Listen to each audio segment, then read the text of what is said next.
BJP ने गिरगिट को भी एक रंग सिखा दिया। जिन्हें लाल आंखें दिखानी थी उनके लिए लाल कारपेट बिछा दिया। ये एक वीडियो चलाइए जो पीछे चल रहा है। हमें यह दिक्कत नहीं है कि चीन की CPC, communist party of China के लाइजॉन डिपार्टमेंट के जो शीर्ष डेलीगेशन है उनका स्वागत कल बीजेपी के मुख्यालय में हुआ। हमें इस बात की दिक्कत नहीं है। जब बीजेपी विपक्ष में थी तब भी लगातार इनसे मिलती थी, वहां जा जाकर मिलती थी। आरएसएस वाले जा जाकर मिलते थे, ट्रेनिंग लेते थे, ये राम माधव एंड कंपनी। इसकी भी दिक्कत नहीं हमें, क्योंकि आपसी संबंधों में राजनीतिक दल दूसरे देश के राजनीतिक दल से मिलते हैं, उसमें प्रॉब्लम नहीं है। हंसते मुस्कुराते फोटो पोस्ट की, इसमें आपको दिखेगी अभी, हमें उसमें भी कोई दिक्कत नहीं है। चलिए करिए आप। दिक्कत मीटिंग से नहीं है, दिक्कत संवाद से नहीं है, दिक्कत है भाजपा के दोगलेपन से, दोहरेपन से, ढोंग से, मक्कारी से। दिक्कत इससे है। अरे साहब एमओयू हो गया, 10 साल से बोलते रहे एमओयू हो गया, एमओयू हो गया, और खुद देखिए क्या कर रहे हैं। दिक्कत है कि आपकी बैठकों का नतीजा क्या निकलता है। दिक्कत इससे भी नहीं है कि 9, 10, 11, 12 बार प्रधानमंत्री शी जिनपिंग से मिलते हैं, झूला झूलते हैं, उनके आगे हाथ बांध करके यूं सर झुका के खड़े रहते हैं, उससे भी दिक्कत नहीं है। चलिए ये भी मान लेते हैं, अपना अपना चरित्र होता है, अपनी अपनी रीढ़ की हड्डी होती है, उनकी इच्छा, उससे भी दिक्कत नहीं है। रीढ़ की हड्डी नहीं है, उससे भी दिक्कत नहीं है। दिक्कत है इस सब का नतीजा भारत के लिए क्या होता है। दिक्कत आपकी नीयत में है। हमें दिक्कत आपकी नीयत से है। हमें दिक्कत आपकी इन तमाम बैठकों से जो बंद दरवाजों में होती हैं, उसके बाद जो खामियाजा देश भुगतता है उससे है। यही अगर हमारे नेताओं से मिलते तो ये लोग बोलते देखो देखो ये माओ जेडोंग का रिश्तेदार है भाई कांग्रेस पार्टी, हमारे लिए तो तुरंत सर्टिफिकेट आ जाते हैं। संघ के लिए नहीं आएंगे। वैसे संघ का मतलब क्या है? चीन की कम्युनिस्ट पार्टी से मिलना हमें नहीं समझ में आता। क्या सांस्कृतिक आदान प्रदान हो रहा है? क्या है ये? दूसरी बात ये कि जो डावाडोल नीति है चीन की, भैया आवाज मत करिए प्लीज, जो डावाडोल नीति है हमारी चीन के प्रति, ना केवल चीन के प्रति, जो पूरी विदेश नीति की मैं बात कर रहा हूं। अमेरिका ने डांटा तो चीन के पास चले गए, चीन ने डांटा अमेरिका के पास चले गए। कोई बच्चे हो, इधर से डांट पड़ी उधर चले गए, मम्मी ने डांटा पापा के पास चले गए, पापा ने डांटा मम्मी के पास चले गए, दोनों ने डांटा नाना नानी के पास चले गए, दादा दादी के पास। क्या मजाक बना रखा है साहब आपने? ये विदेश नीति है, इसको गंभीरता से लीजिए। ये हम बार बार कहते आए हैं। हमें कहेंगे साहब चीन के झालरों को बैन कर दो, मत खरीदो चीन के झालरों को, और खुद इलेक्ट्रॉनिक क्षेत्र में उनका निवेश मांगेंगे, धौलेरा में उनको जमीनें देंगे। जिस व्यक्ति को तमिल भाषा से नफरत है, प्रधानमंत्री की बात कर रहा हूं, वो जब मुख्यमंत्री थे गुजरात के, तो गुजरात के करिकुलम में, स्कूल के करिकुलम में मैंडरिन भाषा की बड़ी हिमायत करते थे कि साहब गुजरात के बच्चों को मैंडरिन सीखनी चाहिए। तमिल नहीं होना चाहिए, उर्दू तो छोड़ ही दीजिए, मैंडरिन सीखनी चाहिए। भाई क्या रिश्ता है आपका चीन से कि गुजरात के बच्चे मैंडरिन सीखें? क्या रिश्ता है आपका चीन से कि हमें कहते हैं कि झालर मत खरीदो, और जम्मू कश्मीर में स्मार्ट मीटर डोंगफैंग नाम की कंपनी से खरीद लेते हैं जो ब्लैक लिस्टेड है? चीन आपके मैप बदलता है, आप बदला ऐप से लेते हो, साहब ऐप बैन कर दो। ये क्या है? मजाक समझ रखा है। चीन आपके फर्टिलाइजर रोक देता है, गांवों में लोग मरे हैं। चीन आपके रेयर अर्थ बेचना आपको बंद कर देता है। कितना नुकसान भारत को उसका झेलना पड़ा। लेकिन आप जरा वो चलाइए, क्लीन चिट वाला वीडियो चलाइए जरा। ये 19 जून 2020 को तो हमें मालूम पड़ा कि नरेंद्र मोदी चीन से कितना डरते हैं। पहले तो ये बात दबी हुई थी, छिपी हुई थी। गलवान में हमारे 20 बहादुर सैनिक शहीद हुए, कोई फर्क नहीं पड़ा नरेंद्र मोदी को। चलाइए क्लीन चिट 20 जून को, यह इतिहास में दर्ज हो चुका है। आने वाली पीढ़ियां माफ नहीं करेंगी नरेंद्र मोदी को, क्योंकि पूरे विश्व को समझ में आ गया कि एक ऐसा व्यक्ति, एक बहादुर देश, एक बहादुर सेना, लेकिन एक ऐसा व्यक्ति प्रधानमंत्री बना है जिसको जरा सा डराओ वो पूरा डर जाता है, थर थर कांपता है, क्लीन चिट दे देता है। एक ऐसा व्यक्ति इस देश का प्रधानमंत्री बन गया है जिसकी तारीफ कर दो माय फ्रेंड नरेंद्र मोदी, कह दे डोनाल्ड ट्रंप, बिछ जाते हैं साहब, पूरे के पूरे बिछ जाते हैं। कोई तारीफ कर दे तो उनकी गुलामी कर देंगे, कोई डरा दे तो हाथ आगे बांध करके सर झुका के खड़े हो जाएंगे। यह बात जब तक राज थी ना, तब तक तो ठीक थी। अब यह राज जब खुल गया, चलाइए जरा, मैं थोड़ा चुप होता हूं, पहले यह सुनिए, वॉल्यूम करिए। न ही कोई गुस्सा हुआ है, न ही हमारी कोई पोस्ट किसी दूसरे के कब्जे में है। ये ऐतिहासिक शब्द हैं। इन शब्दों को सुनने के बाद हम सबका सर उन शहीद सैनिकों के लिए झुक गया कि आपने अपनी जान बलिदान कर दी और ये देश का प्रधानमंत्री। ये बार बार सुनना चाहिए आपको, रोज रात को सुनकर सोना चाहिए, ताकि सुबह खून में उबाल आए और आप पत्रकारिता कर सकें, आपके मालिक कुछ भी चाहें। हमें कहते हैं छोटी आंख वाले गणेश जी मत खरीदो, देश के लिए अलग मापदंड, और खुद बैठकें करेंगे, व्यापारिक बैठकें करेंगे, कंपनीज पर से बैन हटाएंगे, पीएम केयर फंड में पैसा चीन की ब्लैकलिस्टेड कंपनी से लेंगे। भाई क्या मजाक है? मापदंड सबके लिए सेम होना चाहिए। अब यह मीटिंग हुई साहब, मीटिंग में हम यह जानना चाहते हैं, क्योंकि आप तो सत्ताधारी दल हो, आपसे मीटिंग हुई, आपके मुख्यालय पे मीटिंग हुई, तो हमें यह बताइए कि जो चीन ने हमारे हितों पर कुठाराघात किया है, क्या उस पर चर्चा हुई? गलवान से लेकर, लद्दाख से लेकर, और अब जो नया कल जो दावा किया है उससे शख्सगाम घाटी कश्मीर, कल ही बैठक हुई और अभी दावा भी हो गया कि शख्सगाम घाटी जो है कश्मीर की वो चीन की है। क्या आपने इस पे चर्चा की? बंद कमरे में ही सही, लाल आंख दिखाई?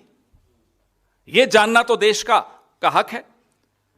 आप शख्सगाम की बात करते हैं, अरुणाचल और लद्दाख में हम क्या क्या गंवा चुके हैं, ये हम कई बार चर्चा कर चुके हैं। हमारे कई नेता यहां आकर आपसे इस बारे में बात कर चुके हैं, आप लोग कई बार कवर कर चुके हो। लगातार हम चीन के आगे सब कुछ गंवाए चले जा रहे हैं, और फिर ये बैठक भी होती है, बैठक को क्लोज डोर होती है, बैठक उनके मुख्यालय पर होती है, उनका स्वागत होता है, गर्मजोशी से होती है, सब कुछ कीजिए। उस बैठक के कुछ घंटों में शख्सगाम घाटी तक पे क्लेम, दावा चीन ने कर दिया। इसका भी जवाब दीजिए, इसका भी खुलासा कीजिए। ऑपरेशन सिंदूर में क्या हुआ? फौज के बहुत आला अधिकारी ने खुद बोला कि चीन पाकिस्तान को खुलकर मदद कर रहा था। क्या इस पर भी चर्चा? So few lessons that I thought I must. हाँ, चलाइए। As far as Operation Sindoor is concerned, firstly, one border, two adversaries. So we saw Pakistan one side, but adversaries were two, and if I would say actually four or three actually. So Pakistan was the front face. We had China providing all possible support, and it's no surprise because if you were to look at statistics, in the last 5 years, 81% of the military hardware that Pakistan is getting is all Chinese, 81% of that.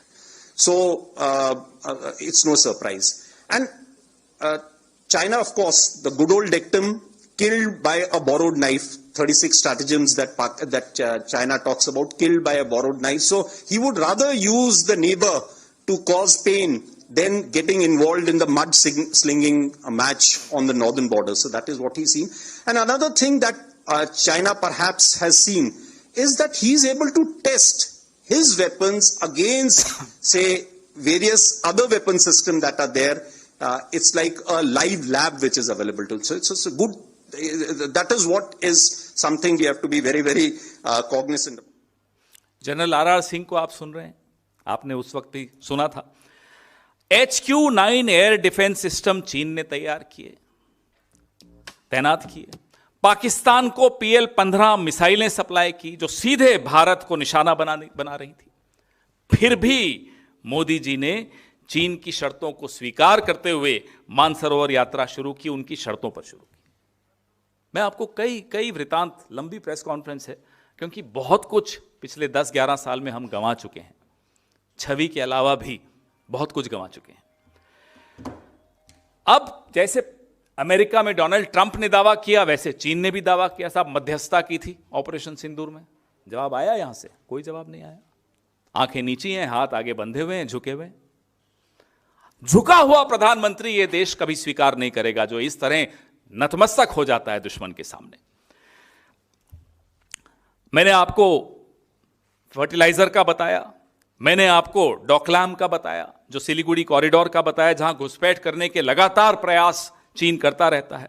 Shaksgam का बताया, अरुणाचल प्रदेश और Aksai चीन को कैसे नक्शों में बार बार अपना बताया जाता है, नाम बदले जाते हैं, चीन बार बार करता रहता है, यहां से कोई जवाब नहीं जाता। चलिए चीन तो छोड़िए, बहुत बड़ी बात है, नेपाल तक कर देता है या चुप रहते हैं। तो भारी मिलिट्री मौजूदगी चीन ने बनाई, बफर एरिया बनाया, जो मई 2020 से पहले की जो यथास्थिति थी, जिसके बारे में हम बोल बोल कर थक गए, आप लोग सुन सुनकर थक गए, लेकिन इनकी कान में जूं नहीं रहेगा। स्टेटस को एंटे जो 2020 अप्रैल मई का था, क्या वो रिस्टोर हुआ है? कोई जवाब नहीं हुआ है, आप जानते हैं। और मोदी सरकार चीन के मजदूरों को वीजा देकर हम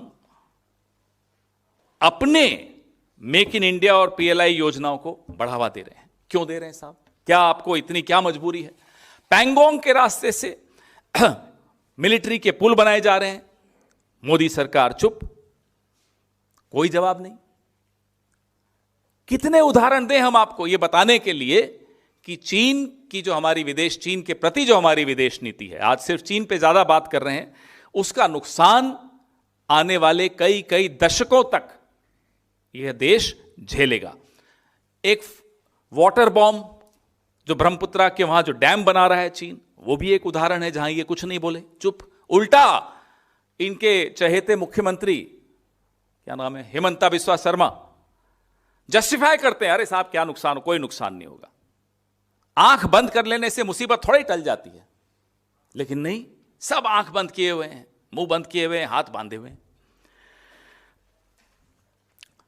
अब जो हम सवाल इनसे जानना चाहते हैं, पूछना चाहते हैं, हालांकि जवाब आएंगे नहीं क्योंकि हिम्मत है नहीं जवाब देने की, ना इनके पास कुछ है बोलने के लिए। क्या बीजेपी इन तमाम बैठकों में, संघ भी इनसे जो बैठकें करता है, जो बैठकें हमें मालूम है उनकी बात कर रहे हैं, कुछ ऐसी बैठकें भी हुई हैं, हमें मालूम पड़ता है कि जो सार्वजनिक पटल पर नहीं आती, हमें आपको नहीं मालूम पड़ती, लेकिन बैठकें चलती हैं इनकी। क्या उन बैठकों में ये सारे मुद्दे उठाते हो? इसका जवाब तो देश को दीजिए ना। तो अगर जब ये मुद्दे आप उठाते हो तो वहां से क्या जवाब आता है, यह भी रिपोर्ट दीजिए। संसद में तो आप चर्चा भी नहीं चाहते हो चीन पर, पता नहीं क्या घबराहट है आपको कि कहीं राहुल गांधी जी, मल्लिकार्जुन खड़गे जी कहीं पोल पूरी नहीं खोल दें आपकी, वो तो रिकॉर्ड पे आ जाएगा। जब आप ये बैठकें करते हो तो क्या ये मुद्दे उठाते हो, और जब ये मुद्दे उठाते हो तो क्या जवाब आता है? जो आप लगातार भारत को नुकसान चीन की तरफ से पहुंचता है, इन बैठकों की वजह से पहुंचता है या इन बैठकों के बावजूद पहुंचता है? क्योंकि सबूत तो यही है कि ये बैठकों के बाद, जैसे अभी हुआ शक्सगाम घाटी का, तो अभी हुआ है, कल बैठक हुई और कुछ घंटों में शक्सगाम घाटी पर उन्होंने दावा ठोक दिया। क्या जो भारी ट्रेड इंबैलेंस है, जो असंतुलन है व्यापार का, उसके बारे में भी बात होती है? क्या भारत में चीन के सामान की जो बाढ़ आ जाती है, उसके बारे में भी कुछ चर्चा होती है कि उस इम्बैलेंस को कैसे ठीक करें, उस असंतुलन को कैसे ठीक करें, क्या उस पर बात होती है? क्या इन मीटिंग्स में चीन द्वारा भारत को रेयर अर्थ्स और विशेष तौर पे फर्टिलाइजर पर जो बैन लगा, अघोषित बैन था, चीन ने जो बैन लगाया, क्या उस पर चर्चा हुई? क्या कोई नतीजा निकाला आपने? क्या ऐसा कुछ बंदोबस्त किया कि आइंदा ऐसा न हो? भारत के किसानों के लिए सोचते हो जब आप ऐसी बैठकें करते हो? तो करिए बैठक, मैं कह रहा हूं फिर से, हमें बैठकों में दिक्कत नहीं होती रहनी चाहिए, लेकिन देश के हितों के साथ समझौता करने के लिए नहीं होनी चाहिए। देश के हितों से समझौता करने वाले के साथ जब आप बैठकें करते हो तो आंखों में आंखें डाल के सवाल जरूर पूछना चाहिए आपको और देश को जवाब दिलवाना चाहिए। क्या इन मीटिंग्स में पिछले कुछ सालों से चीन के अधिकारियों द्वारा अरुणाचल प्रदेश के कई भारतीय नागरिकों को हिरासत में लेने की भी बात की है? जरा वो भी बताइए। हमारे लोग बॉर्डर से उठा लिए जाते हैं, हिरासत में ले लिए जाते हैं, यहां से कुछ आवाज नहीं आती, चुप। कितना कितना हमारे हितों का आप समझौता करेंगे? क्या ऑपरेशन सिंदूर में जो चीन ने पाकिस्तान की मदद की, हथियार, टेक्नोलॉजी, जेट सब देने में जो चीन की भूमिका थी, क्या उस बारे में बात हुई इन बैठकों में? तो ये सब सवाल जवाब मांगते हैं। भारतीय राष्ट्रीय कांग्रेस बीजेपी से, प्रधानमंत्री से ये उम्मीद करती है कि पूरी जवाबदेही, पूरी पारदर्शिता के साथ हमें बताइए कि इन क्लोज डोर मीटिंग्स में क्या हुआ, भारत के कितने हितों का समझौता करके आप आए हैं, ये हमें जानना है। आपके सवाल।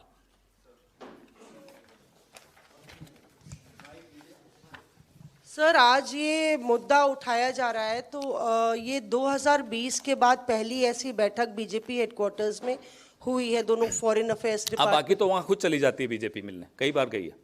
मेरे पास अभी प्रेस रिलीज में लिस्ट है कितनी बार बीजेपी और आरएसएस के प्रतिनिधिमंडल चाइना जाकर मिला है, पहली बार वो यहां आकर मिले जी। तो कई बार इस संसद में ये आरोप बीजेपी और गृह मंत्री अमित शाह ने लगाया है कि जब गलवान वैली में क्लैश हो रहा था, चाइनीज एम्बेसी के अधिकारियों से कौन मिल रहा था, ये संसद में भी इसको लेके कई आरोप राहुल गांधी पर लगे हैं। और राजीव गांधी फाउंडेशन ट्रस्ट पर भी जो एफसीआरए कैंसिल किया गया तो उन पे भी आरोप भारत सरकार की तरफ से लगाया गया कि चाइनीज एम्बेसी से पैसा लिया है। तो आज आपको पता है इंडिया फाउंडेशन, जानती है ना, इसका नाम तो सुना है, किससे संबंधित है जानते हैं? इनके भी जरा लिस्ट देख लीजिएगा कितना पैसा चीन से कब कब लिया। विवेकानंद फाउंडेशन का भी जरा निकालिएगा। बात यह नहीं है कि आपने एज एनजीओ किसने किसको किससे पैसा लिया, किस लिए लिया। बात यह है कि आप सत्तारूढ़ दल हैं, पिछले 12 साल से आप सरकार में हैं, भारत के हितों के साथ लगातार समझौते हो रहे हैं, आप मुंह से आवाज नहीं निकलती, जब निकलती है, जब मुंह खोलते हैं तो क्लीन चिट दे देते हैं। सवाल यह है, क्या हम लोगों ने कभी क्लीन चिट दी चीन को? क्या भारत के हितों के साथ हमने समझौते किए? इनका एक चहेता एनजीओ है जिसमें विदेश मंत्री के सुपुत्र भी हैं, वो चीन से कितने पैसे लेते हैं जरा पूछिए। विदेश मंत्री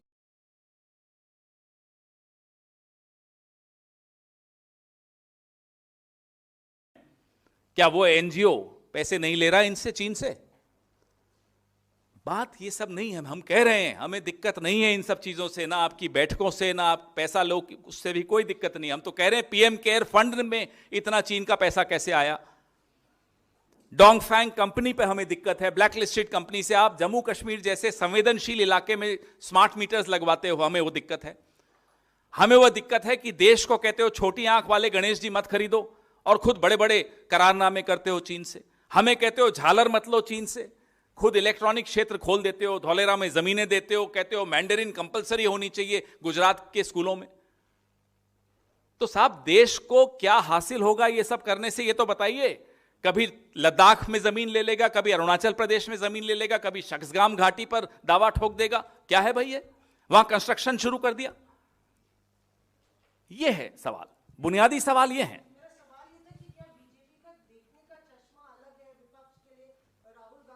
हम तो कह रहे हैं अपनी बात जब आती है तो आंखें बंद हो जाती हैं, मुंह बंद हो जाता है, मुंह जब खुलता है तो क्लीन चिट देने के लिए खुलता है। हम तो यही कह रहे हैं। पवन जी, मेरा सवाल ये है कि सक्सगाम आप वैली की आप बात कर रहे हैं, पाकिस्तान ने अवैध कब्जा कर रखा है, चीन वहाँ पे इंफ्रास्ट्रक्चर का निर्माण कर रहा है, हालांकि चीन इस दावे को खारिज करता रहा है। तो अब सवाल मेरा ये है कि दूसरी तरफ भारतीय जनता पार्टी के दफ्तर में चीन का एक डेलीगेशन वहाँ पे पहुँचता है, इसको आप किस तरीके से देखते हैं? दूसरा भी इसमें एक सवाल और है इसी से संबंधित कि बीजेपी पहले राहुल गांधी को चीन की नेताओं के साथ जो तस्वीरें आई थी, जो शेयर करती रहती है और कहती रहती है कि कम्युनिस्ट पार्टी ऑफ चाइना के नेताओं से राहुल गांधी क्यों मिल रहे हैं, तो आप इसको किस तरीके से देखते हैं? एक और पार्टी में उनका डेलीगेशन मिलता है और आरोप राहुल गांधी पे भी ये लोग लगाते हैं। हम फिर कहते हैं आप मिलिए। अरे जब बीजेपी विपक्ष में थी तब भी मिलती थी, हमने रोका? नहीं रोका। हम तो सरकार में थे, चाहते तो रोक सकते थे, नहीं रोका। मुलाकात में दिक्कत नहीं है, मीटिंग में दिक्कत नहीं है, आपसी संबंधों में इस तरह की पॉलिटिकल एक्सचेंजेस होते हैं, मीटिंग्स होती हैं, कोई नई बात नहीं है। लेकिन क्योंकि मैं इंग्लिश बिल्कुल नहीं बोला इस प्रेस कॉन्फ्रेंस, थोड़ा इंग्लिश में भी बोल देता हूं। But you first weaponize the meetings that the Communist Party of China has with Congress, selectively weaponize. Then you demonize the Congress Party and you abnormalize these meetings. That is the problem. These are normal meetings. You cannot abnormalize these meetings just because it suits your politics for a few television debates. ये पूरी सरकार TV debates के लिए, TV debates के माध्यम से, TV debates की वजह से चलाई जा रही है। क्या मतलब ऐसा? या सोशल मीडिया की वजह से चलाई जा रही है? सरकार सोशल मीडिया और टीवी डिबेट से चलती है। सिर्फ एक डिबेट जीतने के लिए आप हमारी मीटिंग्स पर बड़ी बड़ी तोहमत हम पर लगा देंगे, खुद मिलते रहेंगे। जैसा अभी इन्होंने पूछा डोनेशन, अरे आप क्या ले रहे हैं ये भी तो बताइए। मुद्दे वो हैं ही नहीं, मुद्दे हैं भारत के हितों के साथ समझौता किसने किया, मुद्दे हैं चिकन्स नेक सिलीगुड़ी कॉरिडोर, मुद्दे हैं लद्दाख अरुणाचल प्रदेश, मुद्दे हैं सक्सगाम वैली, मुद्दे हैं गलवान, मुद्दे हैं स्टेटस को एंटे ऑफ 2020 अप्रैल में, मुद्दे हैं क्लीन चिट, मुद्दे हैं opening your industry to China, मुद्दे हैं ब्लैक लिस्टेड कंपनीज को आप भारत में ला रहे हैं, मुद्दे हैं उनकी ट्रेड पर से सैंक्शंस हटा रहे हैं। क्यों भाई, क्यों? क्या मिल गया भारत को, क्यों हटा रहे हैं? ये हैं मुद्दे, मीटिंग मुद्दा नहीं है। सर, क्या कांग्रेस की भी सर, कोई मीटिंग होगी? एक माइक रखो ना, दो माइक रखोगे तो फिर। पवन सर, as